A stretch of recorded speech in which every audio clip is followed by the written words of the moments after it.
What's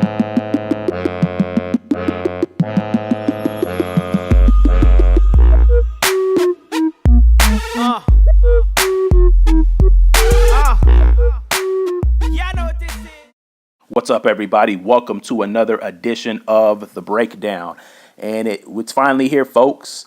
The Western Conference Finals are finally here, featuring the Golden State Warriors and the Houston Rockets. The Houston Rockets coming into this one as the number one seed. So this is the first time in the 4 years that Golden State in the Western Conference is not going to have the home court advantage. However, I think that once they leave Houston, I believe Golden State will have the home court advantage when they do leave Houston. But once again, this series is a battle of two heavyweights, two of the best offenses in the league, two of the better defenses in the league. We know what Golden State's capable of doing on defense, and the Houston Rockets, surprisingly, this season under Mike D'Antoni, they have improved their defense. So it seems as if Mike D'Antoni's finally getting the message that in order to win, his teams have to play some type of defense and not just all offense as well. But just to come right out and say it, I believe that the Golden State Warriors are going to win this series, and I believe they're going to win the series on a safe bet. I'm going to say about 6 games. It could be 5 if Houston isn't careful, but I'm going to say about 6 games. I think the Golden State Warriors are going to win this series in 6 games.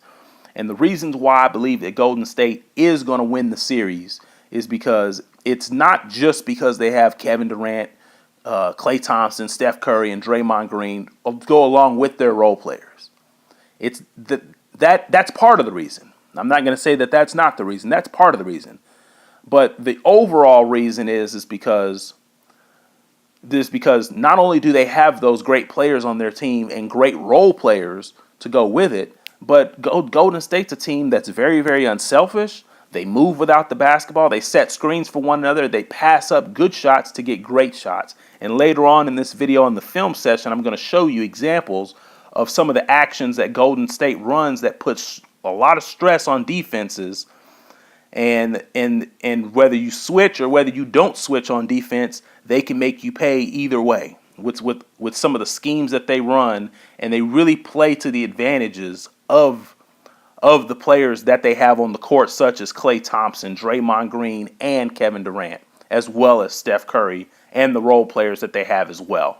Now, Houston, on the other hand, they are no slouch. I mean, that they can score right with Golden State. When Charles Barkley says that you have to be able to score at least 110 to have a chance against Golden State, well, Houston's the team that can do it. They shoot a lot of three-pointers, and they sure as heck knock down a lot of three-pointers. And they've got Chris Paul, who's brought a lot of experience over to this team, really brought a lot of toughness over to this team, and really brought a lot of leadership over to this team because he's not afraid to challenge guys to be better, especially James Harden, who's looking like he's going to be the MVP of the league. So Golden State's definitely going to have their hands full with a guy like James Harden and Chris Paul because those guys have been running the pick and roll, and they have a pick and roll called the Spain pick and roll that they run in addition to just the regular pick and roll. And those guys have been making the right decisions all season long, but I think Golden State is more suited to be able to play defense against their offense versus Houston playing defense against Golden State's offense, because Golden State, they always take one of your strengths and they make them a weakness. And one of Houston Rockets' strength is switching all screens. And I believe that Golden State, they're going to use that method against the Houston Rockets to create mismatches and to put a lot of stress on the Houston Rockets defense. And I believe at the end of the day, that is what's going to be able to make the difference. Whereas I don't believe Houston, when it's all said and done, they're not going to be able to put enough stress on Golden State's defense, because the Golden State's defense is a defense that they have good individual players on defense, but much like they are on offense, they work together. They work together better than any team in the league on both sides of the ball. They help each other when they need help, and they go after loose balls. They go after the rebound. They do what it takes to win the games. And I'm not saying that Houston's not going to do what it takes to win the games, but when you've been playing together for 3, 4, and 5 years, Golden State, they just have the experience and they have the cohesiveness and they have the familiar. I can't say the word. They're very, very familiar with each other. You guys know what I was trying to say. They're very, very familiar with each other. And Houston Rockets, I just don't believe they've been together long enough. Maybe if they were together for 4 and 5 years and they were playing at this level for 4 and 5 years, I'd give Houston a little bit better of a chance to beat Golden State. But it's going to take a very, very special team to beat Golden State. Not just a team that has the All-Stars, but a team that is willing to move without the basketball, set others up, pass up good shots for great shots. And I'm not saying Houston doesn't do those things, but they don't do it to the same level that Golden State does it. I believe there's a stat out there that says that when it comes to, because, well, there's a lot of statisticians out there, but when it comes to setting off the ball type screens away from the ball, the Houston Rockets are number 30 in that category, and the Golden State Warriors are first in that category. And then also when it comes to passes per possession, I believe Golden State is third, or they're top 3, and I believe that the Houston Rockets are 30th in that capacity. So that tells you that James Harden and Chris Paul are doing a lot of ISO. Now, don't get me wrong, those two guys, they are finding guys for assists.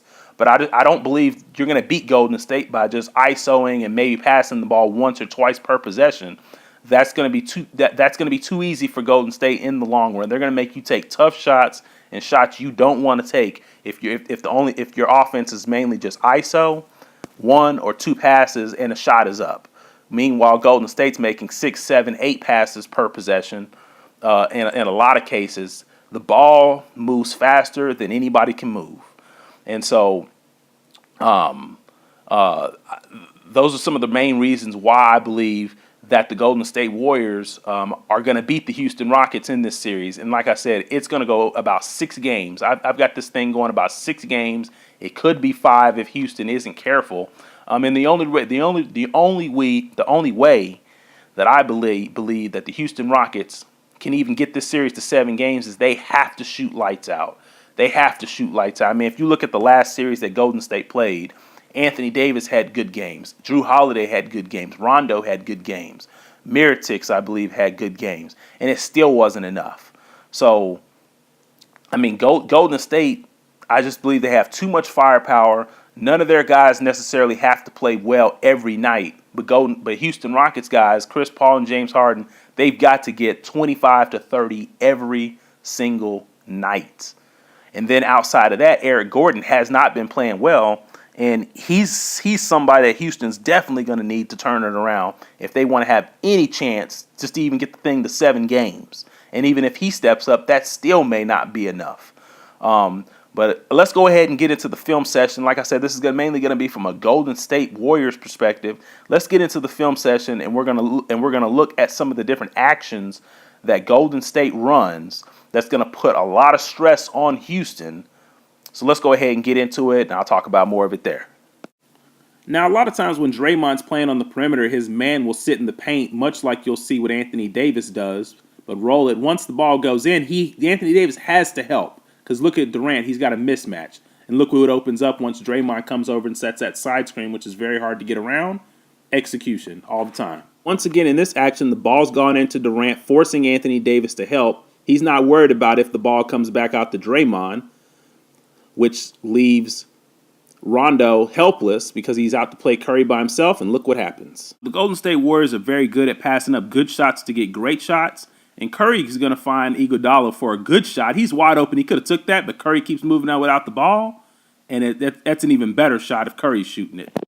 Now, because Houston likes to switch screens, they're going to end up at some point with the wrong person on Kevin Durant, similar to this. And if he catches it at free throw line extended or below, he's not missing. Let's take a look at this action right here. It's a simple pin down on both sides, but you'll notice David West actually misses the screen. And Durant reads it, which allows him to curl in to get right to his spot. Easy. Now, the Houston Rockets love to switch screens, and so look at what happens when the Pelicans try to switch the screen off of Durant setting the screen for Klay Thompson. Drew Holiday, it's already a mismatch, but what's even more a mismatch is if you get Rondo on Durant and expect Durant to see looks like this with Chris Paul and mismatches ending up on him when Houston tries to switch a screen. Catches it free throw line, no dribble, turn around, easy. Now in this action right here, once again, you're going to see Draymond run that top side pick when Durant has the ball. But even when you help, since the Warriors have been playing together so long, they recognize it. He gets the ball right to Draymond, wide open, putting a lot of stress on the man that's underneath the basket, and wide open alley-oop. So as you can see by some of the things that I showed you in film, and there's a lot more type of actions and different cross screening and player movement things that the Golden State Warriors do that I did not even show, but I just wanted to show you guys a few things that Golden State does that's going to work in their advantage based off of how Houston's going to play defense. And I just don't see any way with the guys that Houston has, I don't see how they're going to be able to defend those types of actions and the different types of actions that I did not even show you in the film here. And so I think that Houston Rockets, although their defense is much improved, guys like Capella, they're going to be under a lot of stress going out there on the perimeter to guard Draymond Green whenever the Warriors go to their death lineup or the lineup that has Andre Iguodala in the game. So I don't see guys like Capella being that effective because he's going to get pulled away from the basket, which is going to open up layups, and then he's going to have to make a decision whenever he does get pulled away from the basket. Guys like Nene, I don't expect to see him playing that much in this series because of the way that Golden State likes to play. And so I just don't see there being any way that the Houston Rockets, when it's all said and done, they're not going to be able to stop the Golden State Warriors. And I feel like Golden State on defense, their defense and the way they play defense and the switching screens, it's more suited to be able to guard the Houston Rockets than it is vice versa for Houston to be able to guard Golden State. So that's my take. What do you guys think is going to happen in this series? Let me know in the comment section. Like, subscribe, comment, and I'm out.